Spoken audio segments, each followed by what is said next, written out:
하나님 감사합니다. 하나님은 언제나 선하시고 그 선하신 길과 방법으로 인도하심을 믿기에 감사합니다. 하나님, 사순절을 지나며 예수 그리스도의 장성한 분량에 이르도록 자라가야 할 우리의 경건의 모습과 그것을 위해 멈추고 돌이키며 절제해야 할 것들이 우리의 삶 가운데 분명히 드러나길 원합니다. 선한 데는 지혜롭고 악한 데는 미련할 수 있는 그러한 믿음과 용기를 우리에게 더하여 주옵소서.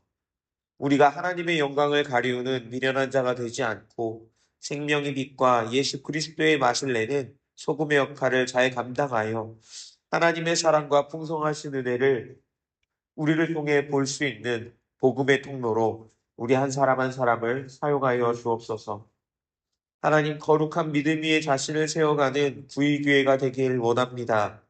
이를 위해 세우신 담임 목사님께 성령의 두루마리를 입혀주시고 피곤치 않고 강건케 하여 주옵소서. 교역자들에게 지혜와 능력을 주셔서 맡은 사명을 잘 감당하게 하여 주옵소서. 맡은 자들에게 구할 것은 충성이라 하셨으니 우리 모든 재직들에게 충성을 구하는 마음을 주시고 합력하여 선을 이루어 머리 대신 예수 그리스도의 몸된 교회가 하나님의 나라와 복음을 전하는데 아름답게 사용되게 하여 주옵소서. 하나님, 오는 주일에 있을 세례 입교식을 앞두고 주님께서 맡겨주신 귀한 생명을 하나님의 말씀 안에서 믿음으로 양육하기로 다짐하고 결단하며 유아 세례에 임하는 가정이 있습니다. 또한 비록 아직은 어리지만 예수님을 구주로 고백하며 세례받기를 원하는 유아 세례에 임하는 어린이들과 부모님의 신앙 고백과 양육으로 성장하여 이제는 자신의 믿음을 고백하며 입교하는 청소년들, 또 교회에 나와 하나님을 알게 되고 예수님을 구주로 고백하며 세례에 임하는 청소년들과 장년들이 있습니다. 이 귀한 예식을 기대하며 소망으로 기도하며 임하게 하시고 온 교회가 함께 축복하며 참여하게 하여 주옵소서. 여러 가지 삶의 문제 가운데 있는 성도님들을 위해 기도합니다. 특별히 환우들을 기억하여 주옵소서. 아파하며 괴로워하는 몸과 마음을 주님의 피 묻은 손으로 만져주시고 고쳐 주옵소서. 믿음의 기도는 병든 자를 일으키신다는 그 말씀을 의지하여 고쳐주시기를, 회복시켜 주시기를, 강건케 하여 주시기를 구하는 기도를 들으시고 응답하여 주옵소서. 경제적인 어려움이나 가족과 이웃과의 관계 때문에 또 마음의 문제들로, 신앙의 문제로, 건강의 문제로, 진로나 취업, 결혼과 같은 삶의 방향의 문제와 우리의 사회의 혼란과 어려움들이 겹겹이 쌓여있는 우리 모두에게 평안을 누리지 못하고 염려하고 걱정하는 마음이 있게 됩니다. 하나님, 세상이 줄 수 없는 오직 하나님만이 주실 수 있는 평안을 우리에게 허락하여 주옵소서. 수고하고 무거운 모든 짐진 자들로 나오게 하셔서 쉼을 허락하여 주시는 그 주님의 쉼에 우리가 모두 참여할 수 있도록 주여 함께하여 주시옵소서. 이 시간 산불로 인해 고통 가운데 있는 우리의 이웃들을 위해 기도합니다. 집을 잃고 또 교회가 사라지고 소중한 것을 잃어버리고 희망도 소망도 모두 사라져버린 것 같은 그런 절망 가운데 있는 이들을 주님 긍휼히 여겨 주옵소서. 주님의 위로와 사랑의 손길로 만져 주옵소서. 우리에게도 긍휼의 마음을 주셔서 위로하고 사랑을 전하는데 힘을 보태길 원하오니 함께하여 주옵소서. 이 나라 이 민족 가운데도 주님 은혜를 더하여 주셔서 갈등과 갈라짐이 아니라 오직 주의 은혜로 주님의 사랑으로 하나 되고 하나님 그렇게 주님을 예배하는 이 땅, 이 민족이 될 수 있도록 주님 함께하여 주옵소서. 이 새벽에도 우리의 모든 것이 하나님의 것임을 고백하며 우리 모든 삶의 일정들과 간절한 소원과 마음, 정성을 담은 물질을 올려드립니다. 받아주시고 하나님 나라 위에 아름답게 사용하여 주옵소서. 이제 말씀 앞으로 나아갑니다. 성령님 듣게 하시고 깨닫게 하시며 순종하게 하여 주옵소서. 감사드리며 예수 그리스도의 이름으로 기도드립니다. 아멘. 오늘 함께 나눌 하나님의 말씀은 누가복음 19장의 말씀입니다. 신약성경 누가복음 19장의 말씀입니다. 누가복음은 19장에서는 예수님께서 여리고성에서 삭개오를 만나신 이야기와 또 열무나 종을 종들에게 나누어준 그 주인의 비유, 그리고 예루살렘 성에 들어가시는 예수님의 모습이 기록되어 있는 것을 볼 수 있습니다. 우리 먼저 1절부터 4절까지의 말씀을 같이 읽어보겠습니다. 예수께서 여리고로 들어가 지나가시더라. 삭개오라 이름하는 자가 있으니 세리장이요 또한 부자라. 그가 예수께서 어떠한 사람인가 하여 보고자 하되 키가 작고 사람이 많아 할 수 없어 앞으로 달려가서 보기 위하여 돌무화과 나무에 올라가니 이는 예수께서 그리로 지나가시게 되밀어라. 아멘. 삭개오의 이야기는 우리가 너무나 잘 알고 있습니다. 삭개오의 특징을 성경은 세 가지로 이야기하는데요. 먼저 삭개오가 세리장이었다고 하죠. 세리장은 세금을 거두는 사람이었습니다. 그런데 당시 이스라엘은 로마의 지배를 받고 있었지요. 그래서 세금을 거두는 사람들은, 이 세리들은 로마로부터 임명된 그런 사람들이었습니다.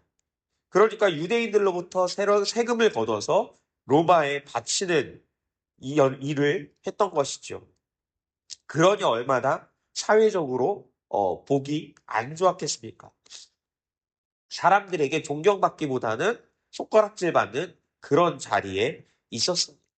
그런 세리들의 우두머리가 바로 삭개오였던 것입니다. 그리고 또 삭개오는 부자였습니다.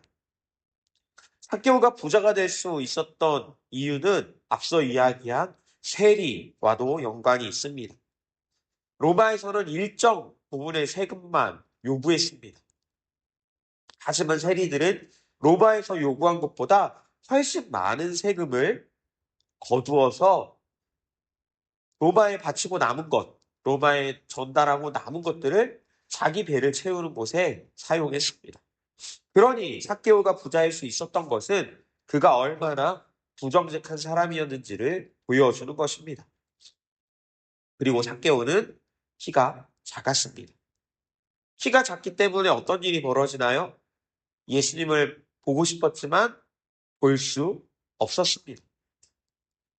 이것은 삭개오의 특징, 신체적인 특징이기도 하지만 영적인 모습도 우리가 예상할 수 있게 합니다. 예수님을 보기 원하고 예수님 가까이 가기 원했지만 많은 사람들에게 둘러싸여져 있는 그런 예수님을 작은 모습, 연약한 모습으로는 볼 수 없고 가까이 갈 수 없었던 것입니다. 키가 작았던 삭개오는 예수님이 어떤 사람인지 궁금했지만 볼 수가 없었습니다. 여러분, 이것을 삭개오의 모습이 아니라 삭개오를 둘러싼 사람들의 모습으로 좀 생각해 볼 수 있지 않을까요? 예수님을 둘러싸고 있던 사람들은 어떤 사람들일까요? 아마도 예수님에 대한 열심이 있었던 사람들이었을 것입니다. 예수님의 말씀을 한마디라도 더 들으려는 사람들, 또는 예수님 가까이에서 그 손이나 옷자락이라도 만져보기를 원하는 사람들, 그것을 통해 병고침을 받거나 문제가 해결되길 원하는 사람들, 또 그 중에는 수없이 몰려오는 사람들로부터 예수님을 지키고 보호하려는 사람도 있었을 것입니다. 그러니 모두 예수님을 향한 열심과 기대가 있었겠지요. 그런 사람들이 예수님 주변을 가득 메우고 있었습니다. 그러니 그런 사람들로 인해서 키가 작은 삭개오는 예수님을 볼 수가 없었고 예수님께 가까이 나아갈 수도 없었던 것입니다. 혹시 우리는 우리의 열심으로 세상으로부터 예수님을 궁금해하고 가까이 와서 예수님이 누구신지 어떤 분이신지 보고 알고자 하는 사람들로부터 예수님을 가리고 있지는 않을까요? 예수님이 궁금해서 찾아온 사람들에게 예수님이 아니라 나의 모습만 보여주고 있지는 않을까요? 어제 3, 4호에서 두 분의 강사님을 모시고 세미나를 했습니다. 너무 좋은 강의들이었는데요. 자녀들과의 대화를 이야기하다가 이런 내용을 말씀하셨습니다. 아이들이요, 부모님의 이야기를 잘 듣지 않는다는 겁니다. 그게 이상한 게 아니라 당연한 일이라는 거예요. 한 귀로 듣고 한 귀로 흘린다고 합니다. 그런데요, 신기하게 아이들이 그런 부모님을 통해서 많은 것을, 대부분을 다 배워간다는 겁니다. 부모님의 말은 듣지 않는데 부모님으로부터 배워가고 닮아갑니다. 어떻게 이런 일이 생길까요? 본다는 겁니다. 부모님의 행동을 보고, 삶을 보고, 그 모습을 보고 배운다는 것입니다. 예배하는 삶, 기도하는 삶, 말씀 보는 삶, 찬양하는 삶, 전도하고 봉사하는 삶, 말씀대로 살아가는 삶, 그 삶의 모습을 보고 배운다는 겁니다. 특히 그 모습을 통해 하나님을 배워간다라고 하더라고요. 여러분, 세상도 마찬가지 아닐까요? 우리의 모습을 통해 하나님을 알게 됩니다. 예수님을 알게 됩니다. 예수님 가까이 나아가 그 말씀을 듣고 그 능력을 경험하며 이 새벽에도 하나님 앞에 나와서 기도하며 하루를 시작하는 열심을 갖고 있는 우리는 그 열심으로 인해 예수님을 가로막기만 해서는 안 된다는 것입니다. 세상을 향해 예수님을 보여줄 수도 있어야 합니다. 바로 나 자신의 모습, 우리의 모습을 통해서 말입니다. 예수님을 만나게 된 삭개오가 어떻게 되었습니까? 변화가 일어났습니다. 자신의 소유를 내어놓고요, 속여 빼앗은 것은 4배로 갚겠다고 합니다. 이게 그냥 삭개오가 예수님 만난 그것이 너무 좋아서, 그 일이 너무 좋아서, 너무 감격스러워서 자기 마음에 생각나는 대로 충동적으로 이야기한 것이 아닙니다. 성경에, 율법에 있는 이야기입니다. 율법에서 도둑질한 것에 대한 배상으로 양 한 마리를 4마리로 갚으라는 말씀을 자신이 부정직하게 거두었던 그 세금에 그대로 적용한 것입니다. 삭개오의 변화는요, 말씀을 회복한 것이었습니다. 사랑하는 성도 여러분, 예수님을 만나니까 이런 변화가 일어났습니다. 예수님을 만나면, 예수님을 영접하면 분명히 변화가 일어납니다. 가장 큰 변화는 말씀이 우리 삶 속에서 살아서 역사하시게 된다는 것입니다. 우리가 잊고 있었던 말씀, 부담스러워하던 말씀도 지킬 수 있게 됩니다. 기쁨으로 그 말씀에 순종할 수 있게 되는 것입니다. 예수님을 만난 변화가 하루하루 예수님을 만나고 가까이 가서 일어나게 되는 이 말씀이 우리 가운데 역사하시는 변화가 우리에게도 있어지길 원합니다. 11절부터는 열 종과 열 문화의 비유 이야기를 우리에게 보여주고 있습니다. 우리 같이 11절 말씀을 읽어보겠습니다. 그들이 이 말씀을 듣고 있을 때에 비유를 더하여 말씀하시니 이는 자기가 예루살렘에 가까이 오셨고 그들은 하나님의 나라가 당장에 나타날 줄로 생각함이더라. 아멘. 10명의 종들에게 열 문화를 맡기고 왕위를 받기 위해서 먼 나라로 떠나는 이 귀인의 이야기는 5달란트와 2달란트 그리고 1달란트를 종에게 맡기고 떠난 주인의 이야기를 떠올리게 합니다. 11절은 이런 비유가 어떤 자리에서 어느 때에 주신 말씀인지를 알려주고 있는데요. 바로 앞에서 삭개오와의 대화를 듣고 있던 사람들, 그들을 향해서 하신 말씀이라고 합니다. 우리 삭개오와의 마지막 대화 부분이 어떻게 되어 있는지 9절과 10절 말씀도 같이 읽어보겠습니다. 예수께서 이르시되 오늘 구원이 이 집에 이르렀으니 이 사람도 아브라함의 자손이미로다. 인자가 온 것은 잃어버린 자를 찾아 구원하려 함이니라. 아멘. 예수님을 만나 변화된 삭개오가 구원받았음을 선포하십니다. 예수님께서는 삭개오와 같은 잃어버린 자를 찾아서 구원하기 위해서 이 땅에 오셨다고 말씀하고 있습니다. 그 말을 들은 유대인들이 어떤 생각이 들었을까요? 바로 우리를 구원하시기 위해 오셨구나. 지금 하나님을 떠나 하나님의 능력을 잃어버린, 하나님의 임재를 잃어버린 그런 우리들, 이 유대인들을 위해서 예수님이 이 땅 가운데 오셨구나. 하나님의 구원을 누릴 수 있는 사람들이 자신들이라고 생각했습니다. 그래서 예수님께서 하나님이 보내신 메시아라면 당연히 그 구원을 자신들이 누리게 될 것이고 그 모습이, 그 방법이 로마의 지배에서 벗어나 자유를 얻게 됐다는 것으로 이어지게 되었습니다. 게다가 지금 예수님은 예루살렘 바로 코앞에 와 있습니다. 이제 곧 예루살렘에 들어가시게 됩니다.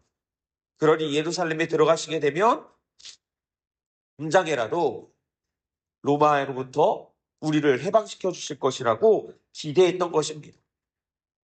하지만 예수님께서 말씀하신 10명의 종들과 10문화의 비유의 내용이 어떻습니까? 주인이 왕위를 받기 위해서 먼 여행을 떠나면서 10문화를 10명의 종들에게 맡겼습니다. 한 문화씩 맡긴 거죠. 그리고 명령을 합니다. 내가 돌아올 때까지 장사하라. 맡긴 것을 사용하라고. 너희 마음대로 해. 너희가 어떻게 하든지 너희들이 알아서 해. 이게 아니라요. 내가 돌아올 때까지 장사하라고 분명한 명령을 주고 떠났습니다. 그 말씀에 순종하여 열심히 장사해서 한 문화로 10문화를 남긴 정도 있고요. 또 한 문화로 5문화를 남긴 정도 있었습니다. 그렇지만 아무것도 하지 않고 여러분 여기서 아무것도 하지 않았다는 것 자체가 이 주인의 명령에 순종하지 않았다는 것이죠. 아무것도 하지 않고 이 한 문화를 그대로 수건에 싸두었다가 가져온 종도 있었습니다. 이들에게는 달란트 비유에 나오는 종들과 비슷한 결과가 주어집니다. 10문화와 5문화를 남긴 종들에게는 칭찬과 상급이 주어졌고 한 문화를 그대로 가져온 종은 그 한 문화마저도 빼앗아서 10문화 있는 종에게 주어졌습니다. 그리고 중요한 내용이 있는데요. 바로 이 주인이 왕이 되는 것을 원하지 않은 사람들이 있었다고 합니다. 그들은 이 주인이 떠나자마자 사람을 보내서 이 사람이 우리의 왕이 되지 않았으면 좋겠습니다. 왕이 되는 것을 원하지 않습니다라고 반대하기도 했습니다. 결국 거절하고 반대한 이들, 그들은 주인이 왕이 되어 돌아왔을 때 원수로서 끌려와서 죽임을 당하게 됩니다. 이 이야기는 하나님의 나라를 우리에게 보여줍니다. 이야기해 줍니다. 하나님의 나라는 이 땅에 이미 임하였지만 그 완성은 예수님께서 다시 오실 때 이루어질 것입니다. 그때까지 우리는 우리에게 맡겨주신 사명, 우리 모두에게 동일하게 주어진 사명이 있습니다. 이게 달란트 비유하고 조금 다르거든요. 달란트 비유는 다르잖아요. 5달란트, 2달란트, 1달란트. 근데 본문에 나오는 10문화 비유는 모든 사람에게 동일하게 한 문화씩이 주어집니다. 우리에게 동일하게 주어진 은혜가 있죠. 구원의 은혜는 동일하잖아요. 이 구원의 은혜를 받은 사람들, 예수 그리스도의 은혜를, 그 구원을 받은 사람들, 그들은 모두가 주님께서 맡겨주신 사명을 주님께서 다시 오시는 그날까지 성실하게 잘 감당해야 한다는 것입니다.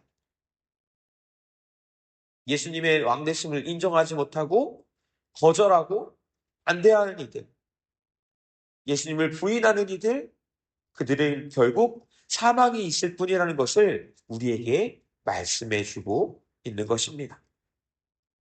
이제 28절부터는 예수님께서 예루살렘 성에 들어가시는 장면을 보여주고 있습니다. 예수님께서 예루살렘 성에 들어가실 때 스가랴 선지자의 예언대로 나귀 새끼를 타고 들어가셨습니다. 그 나귀 새끼를 구하는 장면을 같이 읽어볼 텐데요. 28절부터 36절까지 말씀을 같이 읽어보겠습니다.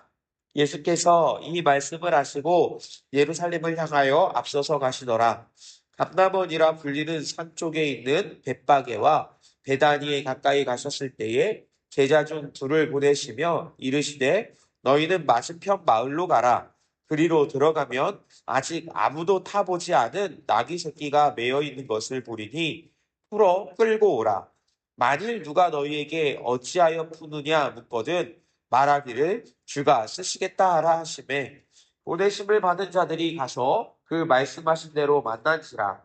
나귀 새끼를 풀 때에 그 임자들이 이르되 어찌하여 나귀 새끼를 푸느냐 대답하되 주께서 쓰시겠다 하고 그것을 예수께로 끌고 와서 자기들의 겉옷을 나귀 새끼 위에 걸쳐놓고 예수를 태우니 가실 때에 그들이 자기의 겉옷을 길에 펴더라. 아멘. 예수님이 제자들을 나흘로 보내셔서 나귀 새끼를 찾아오게 하셨지요. 그런데 그것은 사전에 어떤 협의가 된 내용이 아니었습니다. 예수님께서 보내신 곳에 분명히 나귀가 있었습니다. 하지만 그것은 주인이 없는 누구라도 사용할 수 있는 그런 나귀가 아니라 엄연히 그 주인이 있었습니다. 미리 예약을 했거나 구입을 한 것이 아니었습니다. 예수님은 제자들에게 돈을 주고 나귀를 사오라고 말씀하신 것도 아니었습니다. 가서 매여 있는 나귀, 그 나귀 새끼를 풀어서 끌고 오라고 말씀하셨습니다. 주인이 나와서 제자들에게 왜 이 나귀를 풀어가냐고, 당신들이 누군데 이 나귀를 풀어가냐고 하면 주가 쓰시겠다. 이렇게 말하라고 했습니다. 여러분, 이 명령이 이해가 되시나요? 이 말씀이 납득이 되시나요? 어쩌면 이 제자들은 도둑으로 몰려서 곤란한 일을 당할 수도 있지 않았을까요? 그런데 그 말씀대로 제자들이 마을로 갑니다. 그곳에서 정말 나귀 새끼가 매여 있는 것을 보았지요. 그래서 그 매여 있는 것을 풀고 있는데 정말 주인들이 나타났습니다. 그래서 제자들이 예수님께서 말씀해 주신 대로 주께서 쓰시겠다라고 말합니다. 그리고 주인들의 반응이 기록되어 있지는 않은데요. 특별히 어떤 일이 있었다고 기록하지 않은 것으로 봐서 무난하게 주인들이 자신들의 나귀를 제자들에게 예수님을 위해서 내어준 것으로 우리가 볼 수 있습니다. 어떻게 그 일이 가능했는지는 모릅니다. 하지만 예수님의 말씀대로 순종했더니 그대로 되었더라라는 것입니다. 제자들의 이 그런 경험은 지금 우리에게도 충분히 경험되어질 수 있는 일들입니다. 그렇다고 우리가 아무 곳에서나 들어가서 주님께서 쓰실 것입니다 하고 아무 물건이나 가져와도 된다는 것은 아닙니다. 지금 그러면 큰일 납니다. 제자들은 자신의 필요를 위해서 나귀 새끼를 풀어서 가져온 것이 아니었습니다. 주께서 쓰시겠다는 말은 예수님의 말씀을 제자들이 그대로 전달한 것입니다. 여러분, 우리는 이러한 전달자가 되어야 합니다. 내가 말하기 편한 대로, 상대방이 듣기 좋은 대로 바꾸는 것이 아니라 말씀하신 대로 전하는 사람들이 되어야 합니다. 우리가 전하면 주님께서 일하십니다. 이루실 것입니다. 나귀 새끼는 구약의 예언자를 통해 주신 하나님의 말씀을 이루기 위해서 필요한 것이었습니다. 우리가 하나님의 말씀을 이루기 위해 하나님 말씀에 순종하면서 살아갈 때 제자들이 경험했던 것과 같은 놀라운 일들을, 그 말씀의 능력을 분명히 경험하게 될 줄로 믿으시기 바랍니다. 나귀 새끼를 타시고 예루살렘 가까이 오신 예수님이 예루살렘 성을 보시고 우셨다고 합니다. 우리 42절 말씀을 같이 읽어보겠습니다. 이르시되 너도 오늘 평화에 관한 일을 알았더라면 좋을 뻔하였거니와 지금 내 눈에 숨겨졌도다. 아멘. 예수님께서 이 땅에 오신 것은 화평을 이루시기 위함이었습니다. 죄로 인해 깨어진 하나님과 사람들의 관계를 회복하고 다시 화목하게 하시기 위함이었습니다. 하지만 사람들은 그것을 몰랐습니다. 그래서 결국 예수님께서 예루살렘에서 잡히셨고 또 십자가에 못 박혀 죽으셨습니다. 그것도 하나님께서 보내주실 메시아를 기다리고 고대했던 유대인들의 손에 잡혀서 말입니다. 그들은 예수님을 알아보지 못했습니다. 왜 못 알아봤을까요? 하나님께서 숨기셨기 때문입니다. 깨닫지 못하게 하셨기 때문입니다. 사랑하는 여러분, 하나님께서 우리에게 숨기시고 깨닫게 못하시는 일이 없기를 위해서 기도합시다. 하나님께서 베푸시는 은혜를 알지 못하고 하나님의 능력을 오히려 회방하는 어리석은 사람이 되지 않기를 위해서 기도합시다. 하나님의 말씀에 전적으로 순종할 수 있기를, 그 모습을 통해 세상에 하나님의 영광을 나타내는 빛과 소금이 될 수 있기를 위해서 기도합시다. 또한 산불로 인해 어려움 당한 사람들을 위해 그들을 돕는 모든 수고하는 손길들을 위해서도 기도해 주시고, 또 한 주간의 우리의 삶과 교회의 사역, 그리고 환우들의 치유와 회복을 위해서도 기도해 주시기 바랍니다. 주님께서 가르쳐 주신 기도를 들으신 후에 믿음으로 기도하시다가 자유롭게 돌아가시겠습니다. 하늘에 계신 우리 아버지, 아버지의 이름을 거룩하게 하시며 아버지의 나라가 오게 하시며 아버지의 뜻이 하늘에서와 같이 땅에서도 이루어지게 하소서. 오늘 우리에게 일용할 양식을 주시고 우리가 우리에게 잘못한 사람을 용서하여 준 것 같이 우리 죄를 용서하여 주시고 우리를 시험에 빠지지 않게 하시고 악에서 구하소서. 나라와 권능과 영광이 영원히 아버지의 것입니다. 아멘.